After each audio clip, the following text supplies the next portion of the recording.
Let's dive into Google Documents. So, Google Documents is basically an upgraded version of your Microsoft Word. If you've done any documentation, any text, any cover pages, even for school, like we're going back to high school here, you probably used Microsoft Word, and this is just a more upgraded version. Plus, it's all available on the cloud, which is amazing. But what do I use Google Documents for? So in this video, I'm going to kind of show you how to spruce up your Google Documents. So just to keep it simple here, if you go into your Google Documents, you just have to have a Gmail account in order to do that. But just simply go into your documents here, and I've just basically added this template in. So if you go into templates, they will give you kind of all kinds of things to get started. And I thought this one looked fairly nice, right? You might be thinking this is all I need. I just needed some different text to get me started. I just needed a little bit of a cover page, but I'm going to show you how to spruce it up a little bit and change the background. So if you notice, here's the template, and now I'm going to go back and kind of show you the exact study guide that I've created for one of my courses and how much better it looks. So look at this. So you'll notice I created my own cover page. This is done in Canva, which I've talked about many, many times before.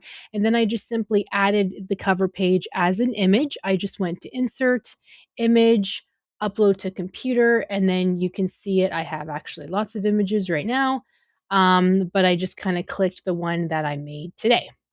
But then you go down here and notice how it's a blue background. Let's go back here. Plain white, very simple. It looks okay, but does it really look special? No. But if you go here, doesn't this look more professional? It looks like I cared. It looks like I spent the time. And this is very basic. I could have gone even further to make the text a different font. I could have clicked the underline button. I could have made it stronger. I could have changed the colors. But this is just something very, very simple. And the goal is here to show you guys how to do things quickly and simple, and then you can spruce things up later. But notice how I just simply added questions and multiple choice A, B, C, and D, and that's it. So I'm just going to scroll all the way down. This is meant to be a free mini mock exam for students who are thinking that they want to sign up for my dental anesthesia assisting course, but they're not sure. So I simply ask them questions and then I hope they're going to sign up. But guess what? As it says here, there's also an answer key right here, and see how it just looks so much better. I've spruced it up a bit by sort of highlighting the answer and then I talk about it. But let me show you, how did I do this? How did I change the background? So this actually took me a second to figure out.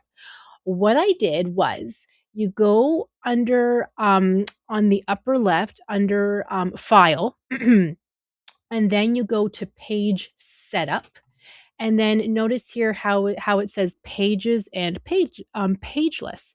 You would think it'd be under pages. That would make sense to me. And you can apply it to, a selective page or the whole document. It's just easier to do it the whole document because why would different pages be different colors? But you can change it if you wanted to. But click on pageless and then go down here to background color. Notice how it's white, and I can add any color I like. If there's a custom color you have with a hex code, you just have to click the plus at the bottom and then enter in the hex code here. Click save. I'm just going to click cancel because I don't need that, but you would click save and then click OK. But then quite often, before you click OK, if you like the page kind of look, then make sure you have pages selected and then click OK. Because what I did before was I didn't have pages selected. Let's just change the background color to a light pink. And I just clicked OK.